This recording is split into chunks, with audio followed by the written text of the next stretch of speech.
My secret internet friend. My secret internet friend. Hi, my name is Sarah Simone. I'm 12 years old and I'm in the 6th grade.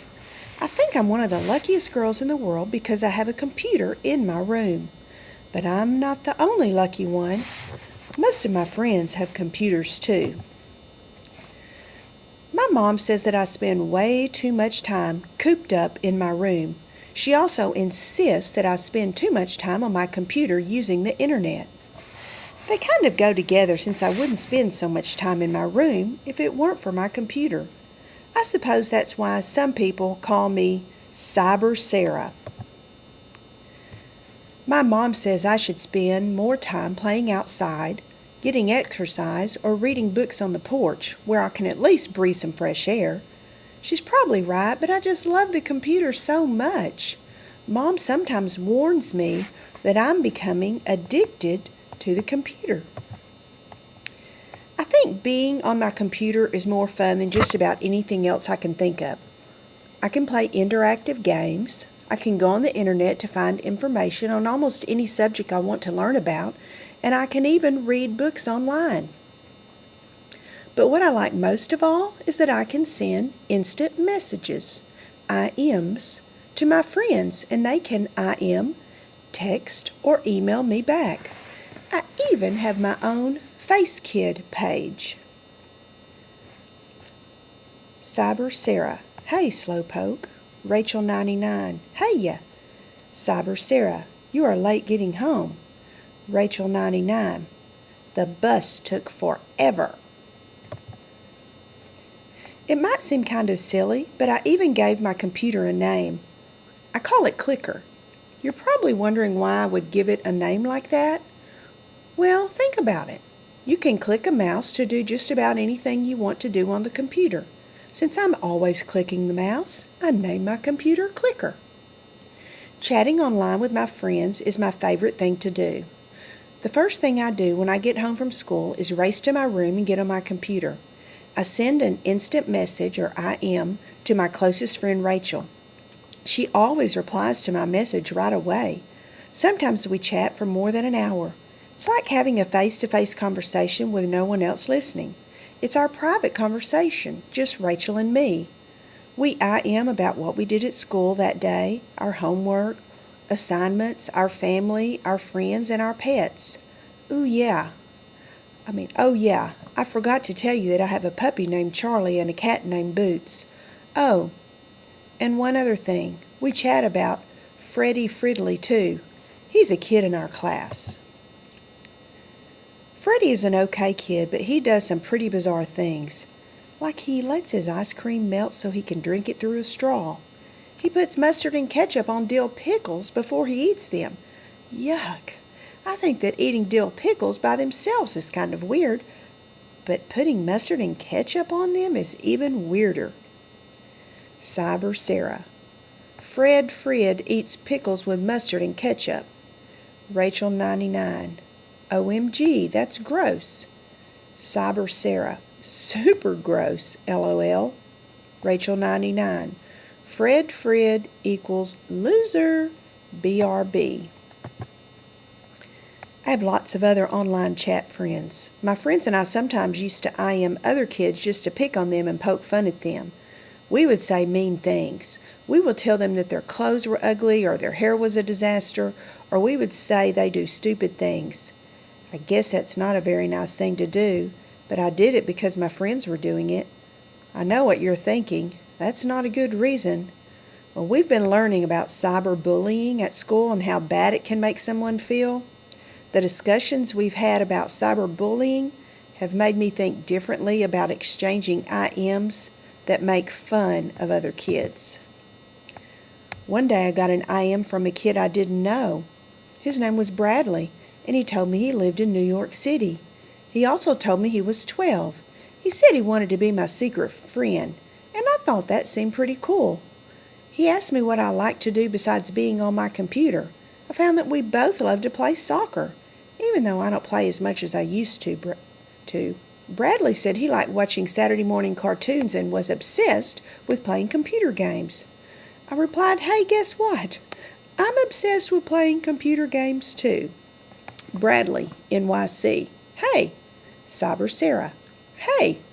Cyber Sarah. Do I know you? Bradley, NYC. No, I'm just a kid in NYC. Cyber Sarah. New York City? Bradley, NYC. Yeah. Cyber Sarah. Cool. Bradley and I chatted and emailed each other every day. We became best friends. He was interesting and seemed kind of smart. In fact, much smarter than the typical 12-year-old boys I knew. I really liked chatting with him. He told me he really liked me. Bradley kept telling me New York City was a cool place to live and emailed me amazing pictures of incredibly tall skyscrapers. He asked me where I lived. I told him I live in Tampa, Florida, where it's crazy hot and humid in the summer. He said he always wanted to come to Florida. I emailed him a bunch of pictures, including some with me in them. Hey, Sarah, here are some photos of New York. Maybe someday you'll come here and see it for yourself. Do you have any photos of Tampa? What does your house look like? What about Charlie and Boots? You should send me some pics. Your secret friend, Bradley. Hey, Bradley. Thanks for the pics of New York. I wish I could go there. I'm sending you photos of me and Boots and Charlie. I'm the one in the photos that isn't a dog or cat. Sarah. One day, Bradley told me he had good news. He told me his mom and dad were coming to Florida, and he was coming with them. He said we should have a secret meeting when he got here. I thought that seemed cool. Bradley told me which day he was coming to Tampa. He said we should meet after school, and we could go for ice cream with his parents. I wondered if he ate his ice cream through a straw, like Freddie Fridley does. Cyber Sarah. You should send me a pic of you. Bradley, NYC. You will see me soon. I was excited that I was finally going to meet Bradley after months of chatting online with each other. He refused to send me a picture of himself, saying he didn't want to ruin the surprise. It made me wonder if there was something wrong with him. But he said that everyone at school thought he was the cutest boy in class, so I figured he had to be normal. The next day I told Mom that I had a new friend I met on the internet. As soon as I told her, I thought, oops, I forgot that Brad and I were supposed to be secret pals. My mom began annoying me with a ton of questions. Did I mention that my mom is a lawyer? She's really good at questioning people in the courtroom. She gave me a big-time cross-examination just like you see on TV. I eventually told her that Brad was coming to Tampa with his parents and that he and his parents were going to take me for ice cream at the ice cream place near school. That really set her off. She even began shouting, which my mom usually doesn't do. My mom was obviously very upset. I didn't understand why she would get so upset just because I was going to meet my new friend. She said that I should never ever IM, text, or email someone I didn't know. The next thing I knew, my mom had called some of her friends at the police department, and 2 police officers came to our house. I wondered what the big deal was. No crime had been committed. We were just kids sending messages to each other over the internet. But the officers began asking a lot of questions and asked me to read the logs from my chats with Bradley. I told them I didn't save the chat logs, but I showed them the emails we'd sent each other. Then the officers took over sending my messages to Bradley. On the afternoon when Bradley and I were going to have ice cream with his parents, Mom picked me up at school. When we went to the ice cream place where Bradley and I were supposed to meet, the police were watching.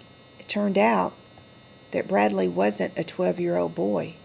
He was a totally grown-up, creepy man. The police put him in handcuffs and drove him back to the police station. The police later told my mom that Bradley wasn't even his real name and that he had planned to do something bad. They told us he never really wanted to be my friend. He was just pretending he was my friend to trick me into meeting him alone somewhere. I was lucky that I slipped up and told my mom about my secret friend. I was also glad that my mom blasted me with all those questions and called the police. I sure learned a lot from this experience. I learned that there is information I shouldn't share with people on the internet, especially someone I've never met. I also learned that I shouldn't keep secrets from my mom. I know I will stop saying mean things about other kids in emails and text messages. And if my mom insists, I will let her read my messages and emails. Mom also said she needed the passwords to my computer, so I gave it to her. I also agreed to move my computer out of my bedroom and into the living room. Before this stuff with Bradley happened, that probably would have made me angry. But now I understand, so I'm okay with it. I'm pretty sure that Clicker and I will still spend plenty of time together, but this experience has made me think more about what my mom says. I think I will even spend more time outdoors playing soccer instead of just hanging out in cyberspace with my friends. I can guarantee you that I won't be striking up new online friendships with people I've never met, at least not without telling my mom about them first. Basic Internet Safety Guidelines for Kids. If someone online asks to be your secret friend or wants you to keep their chat messages or emails secret, tell your parents. When online, don't give out information about yourself such as your full name, age, home address, phone number, the name of your school, or any of your passwords. You should also never send photos of yourself to strangers online. Never agree to meet someone in person whom you only know online. Don't send bullying, hostile, or inappropriate messages online, and don't respond to such messages if you receive them. Don't try to buy anything that you see online without making sure that it's okay with your parents first. Don't spend all your free time on the computer. Getting physical exercise and spending time with friends in person are important too. Glossary.